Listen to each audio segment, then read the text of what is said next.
Isso aí. Boa noite. Teca disse, faz tanto tempo que o cabelo ficou branco. Não sei se foi.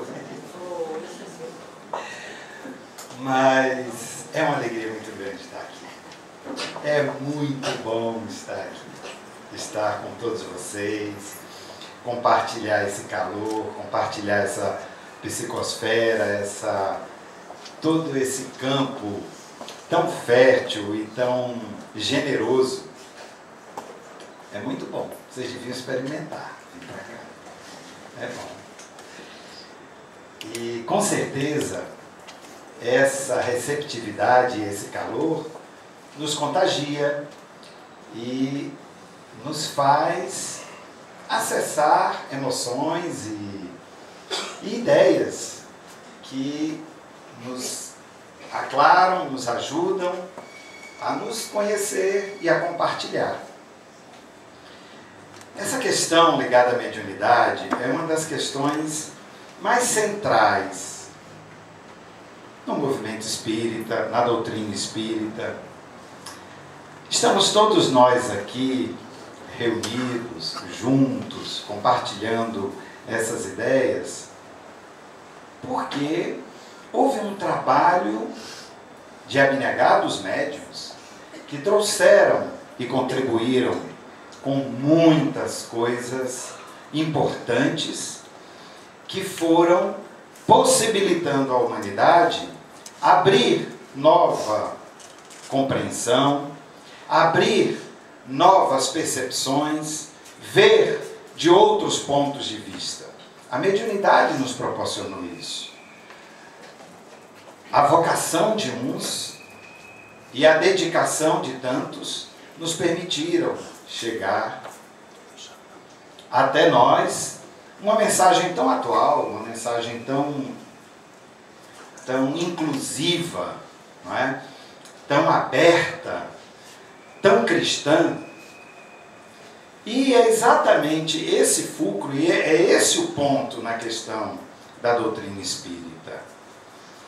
Tudo que nós fazemos, quando fazemos com entrega, quando fazemos porque nos sentimos estimulados e entusiasmados a fazer, produz coisas extraordinárias.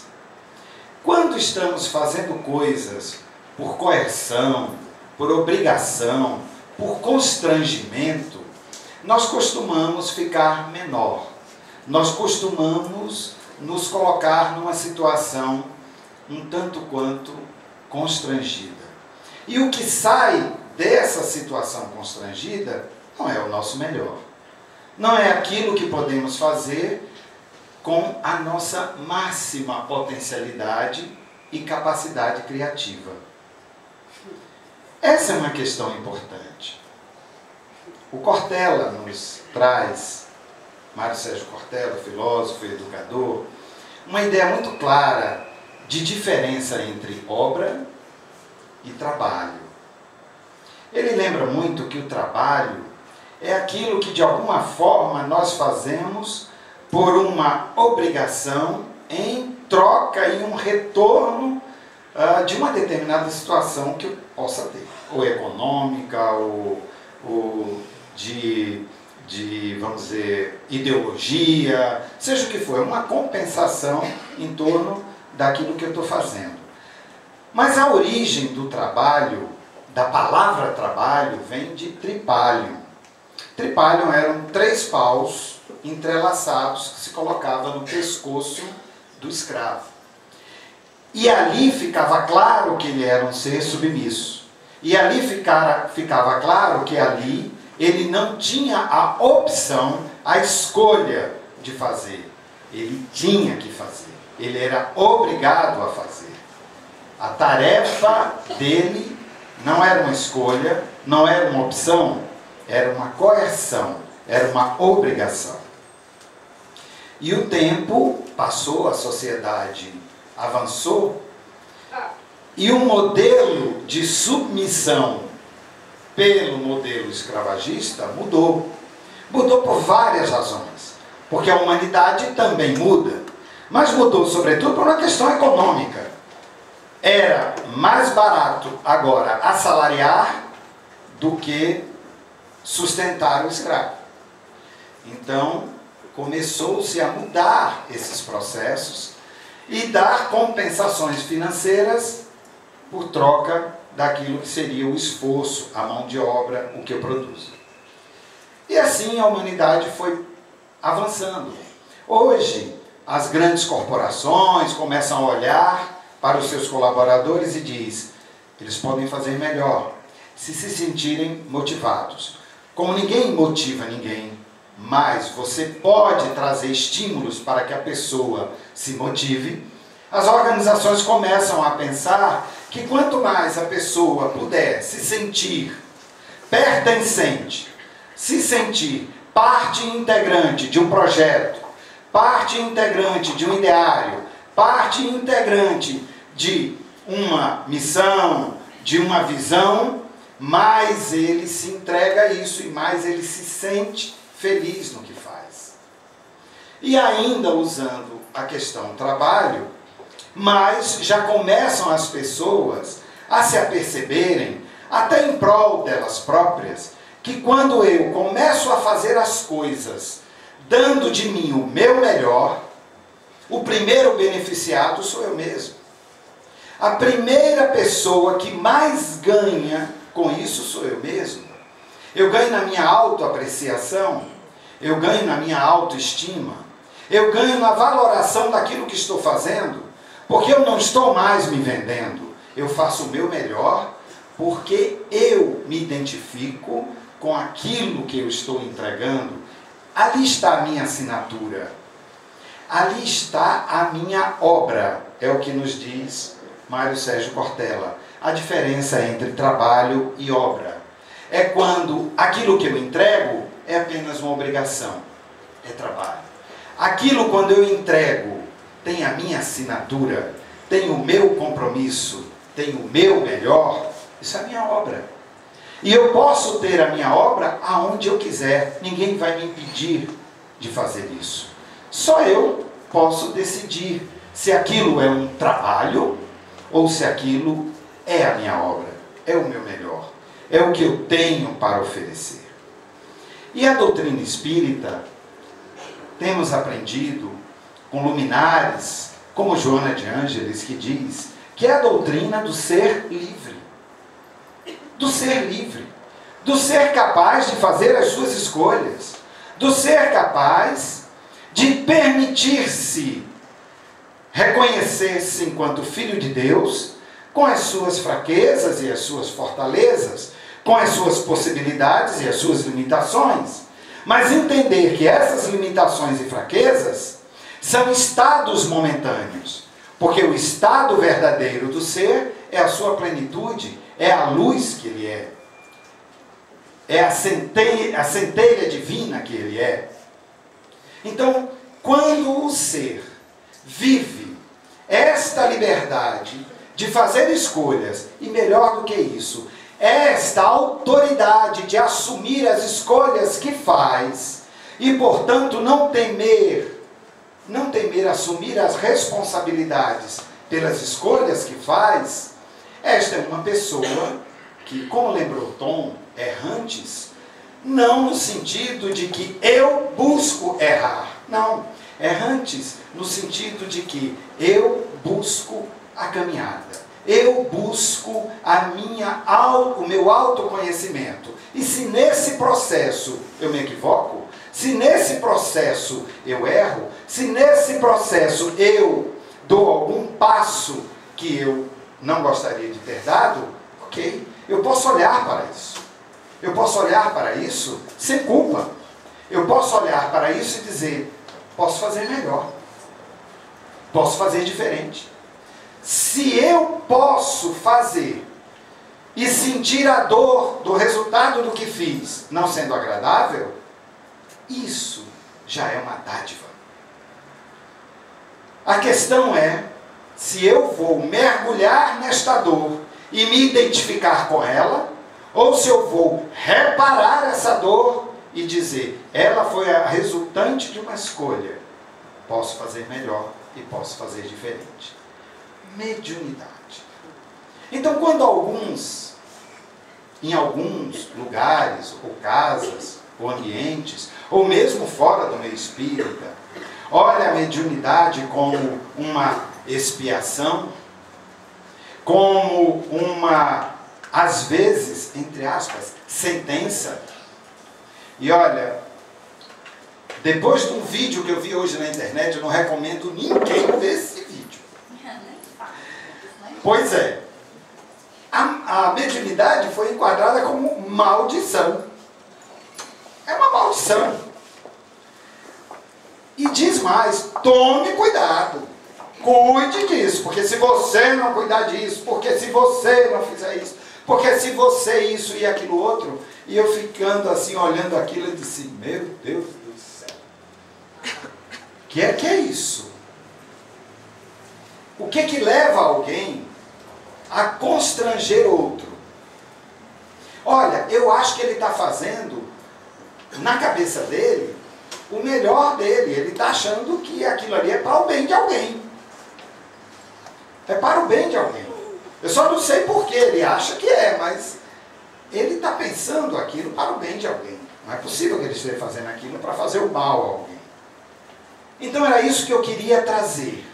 Quando essas certezas, essas convicções de que você tem que fazer tal coisa, você precisa fazer isso, senão tal coisa, é algo que, graças aos tempos e à própria evolução do pensamento humano, já está mudando e já mudou. Porque essa é uma visão meramente cartesiana. Dado que tal coisa, logo outra, ou a consequência é essa. Feito isso, consequência é essa. Isso é uma coisa muito dual. Sim e não. Ok? Mal e bem. Essa coisa é muito dual. Só que a doutrina nos faz e nos chama a atenção de pensar isso de forma muito mais quântica, de uma forma muito mais diferenciada. Mediunidade é um dom, como qualquer outro dom.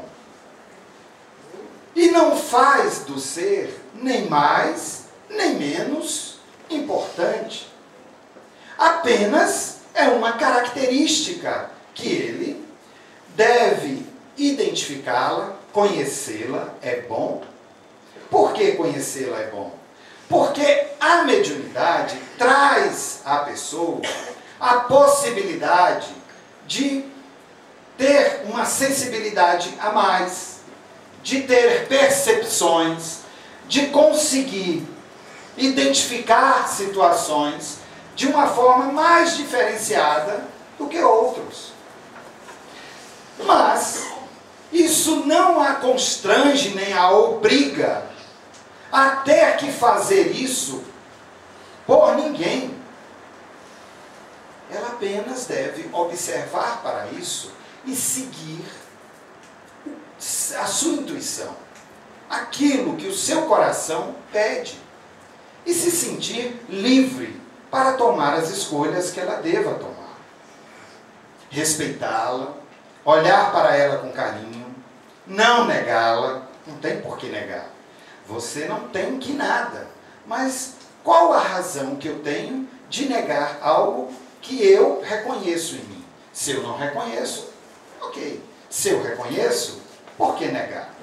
Que medo é esse? Não há por que temer. Então, à medida que eu me esclareço, à medida que eu conheço, eu me sinto cada vez mais livre e mais disponível. E mais equilibrado nesse processo.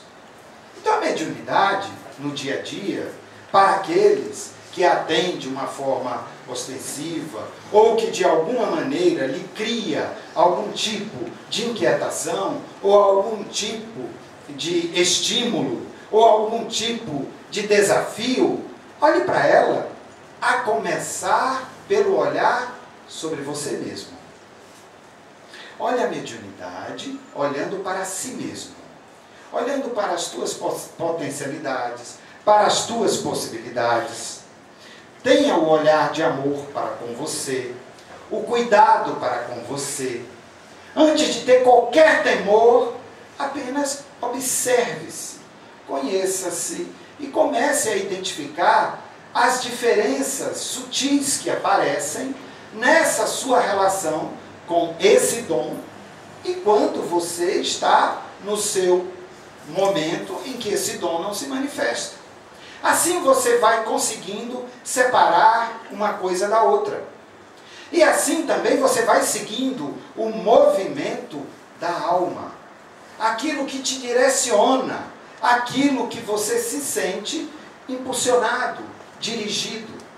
E aí, faça o seu melhor, dê o seu melhor, compartilhe o seu melhor.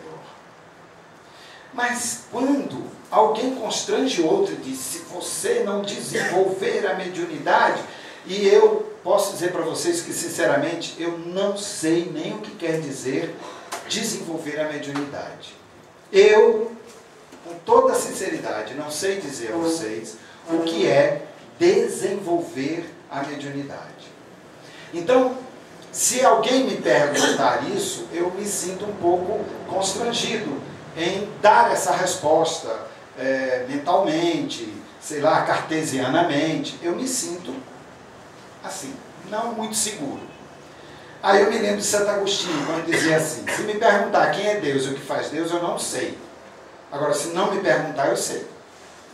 Então, mais ou menos é o que eu imagino sobre desenvolvimento de mediunidade. Para mim, a questão ligada ao desenvolvimento da mediunidade passa pelo autoconhecimento. Passa pelo olhar a si próprio com amor. Passa a você começar a identificar-se com os dons que surgem nessa tua relação com essa mediunidade, com essa fenomenologia. Mas se sinta sempre à vontade. Procure ver como você lida com isso. E se você tiver dúvidas, procure esclarecer. Se você tiver inquietações, procure esclarecer. Mas nunca se esqueçam que a opinião de quem quer que seja é um ponto de vista. Tá certo? É um ponto de vista. É o ponto de vista da pessoa. Respeite. Se você perguntou e ela respondeu, acolha, respeite. Mas escute com o seu coração. E veja se isso reverbera bem em você. E veja se isso se coaduna com você. Veja se você se reconhece nessa resposta. Se não, continue sua busca. Continue esclarecendo. Continue entendendo. Mas se sinta livre. Se sinta livre para ajudar da forma como você se sentir bem em ajudar. Existe uma coisa fundamental na questão ligada à mediunidade. Cada um só dá o que tem. Jamais dá além daquilo que você tem, daquilo que você pode. Nunca me esqueço da minha avózinha, que dizia para mim um velho ditado popular: meu filho, quem não pode com um pote, não segure na rodilha. E isso é uma grande verdade. Eu vou colocar sobre meus ombros um peso, uma mochila, um saco de tijolos, que eu não sei nem para quê, nem por quê, alguém botou nas minhas costas, e eu saio carregando isso, fazendo isso, não me sentindo bem, não me sentindo pleno, não me sentindo à vontade. Que resultado isso traz? Que benefício isso traz, primeiramente? Como posso ajudar alguém se eu próprio estou completamente atordoado? Se eu próprio estou completamente descompensado?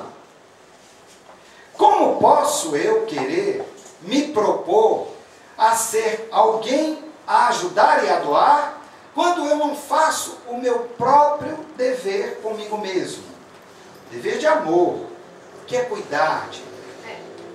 Cuidar do meu bem-estar.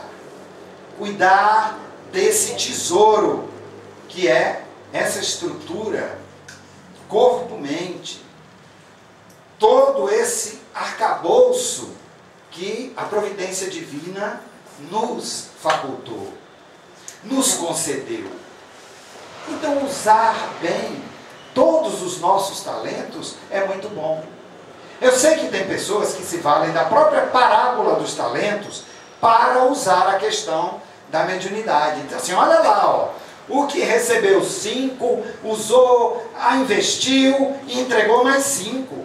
O que recebeu 2, pegou os 2, aplicou, usou e devolveu além dos 2 mais 2. E o que recebeu 1, enterrou, não usou, não fez. O que aconteceu com ele? Foi tomado dele e mandou ele ir para o sofrimento e o ranger de dentes. Isso dos talentos também tem a ver com a mediunidade, alguns pensam assim. Mas é porque leem as parábolas de Jesus como um sentido cartesiano, de quem está dando lição de moral ali. A meu ver, a parábola dos talentos, que é uma das parábolas mais extraordinárias, serve sim de paralelo com a questão da mediunidade. Aquele que se sente à vontade de investir e multiplicar, que o faça. Aquele que se sente na condição de utilizá-la bem, que o faça. Mas aquele que não sabendo fazer e se assustando com a opinião alheia, tenta ou temê-la ou fazer de qualquer forma, esse sim se encontra inadequado. Esse sim sofre. Mediunidade não é privilégio. Mediunidade não é resgate. Mediunidade é oportunidade. E oportunidade está aí para ser usada, para ser utilizada da forma como eu me sentir melhor em empregá-la e em utilizá-la. E volto a lembrar Joana de Ângeles, é a doutrina do ser livre. Faça suas escolhas, sinta-se bem no uso daquilo que você faz. Ela mesma, Joana, nos lembra que quem faz o que pode, faz o máximo. A única sugestão é que não se sabote. Não negligencie-se. Não haja com você com negligência. Não haja com você com descaso. Não haja com você desvalorizando aquilo que você tem. Procure agir com o seu melhor. Procure oferecer sempre os seus melhores dons. E não importa se você o faz numa casa espírita, ou se você o faz na sua relação com sua família, se você faz na relação do seu grupo com amigos, se você consegue, quando você está diante de alguém que tem uma sensibilidade, que está muito sofrida, e você consegue identificar isso, mas você também consegue, com a sua sensibilidade, trazer a palavra amiga, trazer o bom compartilhamento, né? Se você consegue com aquela pessoa entrar numa identidade de amor, de compartilhar amor, é isso. Faça o seu melhor aonde você estiver. Essa mediunidade, que mercê dela, tantas coisas extraordinárias acontecem e chegam até nós, nesse planeta, tantos contributos positivos, são decorrentes daqueles que a exercem na sua plenitude, livres, espontâneos, disponíveis. E tem que ser assim, e é assim que é para ser. Temos que entender que essa doutrina o tempo todo nos ensina que não há castigo, não há punição. O que há é o encontro nosso, sempre nosso, com a nossa própria consciência. O que há sempre entre nós é um balanço que sempre teremos que fazer. Nós podemos adiar isso, mas podemos também fazer no cotidiano. Mas sempre haveremos de nos encontrar com esta verdade. Não a verdade que os outros vão nos impor, mas a nossa própria verdade, que está em nós, na nossa consciência, na plenitude de cada um, na capacidade de cada um. Essa é a nossa doutrina. Esse é o pensar espírita. Isso é estar numa casa espírita. Faça sempre o seu melhor. Eu costumo dizer isso, não é ligado à mediunidade, mas é a tudo. Não se sinta com obrigação de fazer nada, nem no dever de fazer nada. Mas se você se sentir estimulado, convidado, empolgado, no seu melhor de fazer, venha e faça. Sinta-se à vontade, o campo está livre, está aberto. As casas espíritas são espaços abertos para que você colabore, para que você contribua, para que você se integre, para que você se entregue, mas para que você em momento nenhum deixe de ser você. na sua inteireza, na sua plenitude, na sua beleza, no seu contributo, no que você tem de melhor. Seja você e não tenha medo de ser você. Não precisa se desidentificar, querer para se sentir mais adequado. Não, eu preciso mudar isso, eu tenho que mostrar tal coisa. Não se preocupe não, você não precisa isso. Seja como você é e vá utilizando daquilo que você está tendo no convívio, nos aprendizados, no autoconhecimento, o aprimoramento das suas escolhas, dos seus encontros, dos seus momentos, e vá usando o que você tem de melhor. E assim você vai se sentindo mais pleno, mais acolhido, mais aceito, mais integrante, mais íntegro e pleno. É isso. Quando respirar, respire. Nessa posição de alinhar a coluna, de se sentir ereto, inteiro, pleno, é desatar os seus nós, é ser realmente quem você é, sem ter o constrangimento de se comparar, de se medir, de se achar inadequado. Ah, porque eu não tenho tal dom. Ah, porque eu nunca li o livro dos Espíritos. Ué, você nunca leu? Tem algum motivo? Não tem motivo? Qual é o problema? Eu conheço pessoas que talvez o tenham decorado, mas nem isso vai fazê-la diferente, melhor, nada. Apenas é alguém que lê o livro dos Espíritos. Mas eu quero aprender mais, então aprenda. Eu quero ampliar mais, vá, amplie. Mas seja você. Se permita ser. E se permita identificar-se. Se permita fazer parte de um grupo. Se permita acolher e ser acolhido. Não se constranja. A doutrina espírita é plural. A casa espírita é plural. O espaço aqui é espontâneo. O espaço aqui não pretende trazer nenhum constrangimento. Se trouxer, é por algum equívoco. Se acontecer esse constrangimento, releve. Releve. Também não adianta ficarmos julgando. Não adianta ficarmos fazendo paralelismos, conversas. Não. Vamos entender que aquilo ali é uma fase, é alguém, é uma opinião de alguém, mas não necessariamente negativa ou tira daquela casa, daquele ambiente, um lugar feliz, ou um lugar bom, um lugar onde eu possa trabalhar e com quem eu possa me integrar. É isso que nós podemos fazer. É isso que nós podemos doar. Não só o que recebemos, mas o que entregamos. Isso é intercâmbio. Por isso que eu digo para vocês, é tão bom estar aqui, porque a gente recebe tanto. Isso é uma troca. Isso não é uma conversa jogada. É algo que realmente existe. É uma ambiência que aquece, ao mesmo tempo em que ela nos acolhe, nos abraça.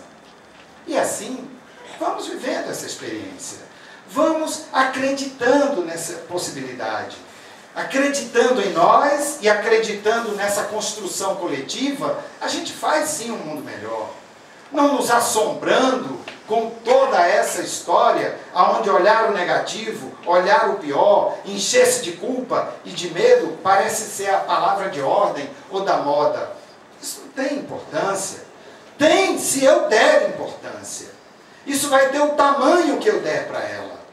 Toda essa sinistrose, todas essas tragédias têm o tamanho que a gente permitir ter. Tem o tamanho do tempo da audiência que a gente dá para isso.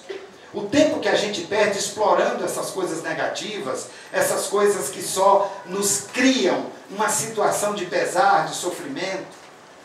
Nós podemos fazer escolhas por coisas melhores, por coisas que nos enlevam a alma. E a Casa Espírita é isso, é essa oficina. É essa oficina de construção diária. É essa oficina de aprendizado diário. Faça e utilize nela os seus melhores dons, a partir sempre das escolhas conscientes, das tomadas de decisão conscientes que você possa e deva tomar em sua vida. A vida é sua. Faça as suas escolhas. E não se constranja. E procure cada dia mais ser sincero com você mesmo. E ser generoso com você mesmo. E ser capaz de olhar para você com carinho, com o amor, da forma como Jesus nos ensinou. Esse é o grande momento que nós podemos realizar em nossas vidas, a grande passagem, o grande movimento que nós podemos fazer. Sair um tanto desse mental e fazer essa viagem para aqui, para o coração, para o que nos inspira, para o que nos alimenta, para o que nos nutre, para o que nos faz verdadeiramente irmãos.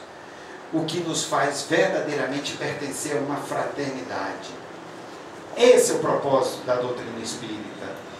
Esse é o propósito quando eu busco o meu melhor em tudo que eu puder fazer, da melhor forma que eu puder fazer. Esse é o convite que ela nos faz, todos os dias. Eu me sinto extremamente honrado, feliz e grato.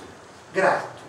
Quando o Tom nos fez esse exercício da gratidão, grato por estar aqui, grato por poder usar o que eu posso de melhor, grato por fazer escolhas, grato por poder reparar as escolhas que fiz, grato por me sentir amado, grato por ser filho de Deus. E eu acho que é isso que mais nos torna realmente irmãos. É isso que mais nos faz ter prazer, felicidade e bom ânimo para continuar nossa jornada aqui. Sabendo todos nós, que somos únicos e especiais.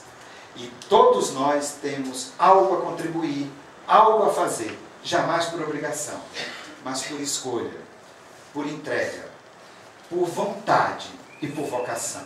E que ela seja sempre muito inspirada, e que ela seja sempre muito iluminada, porque a luz há em cada um de nós. Com certeza há.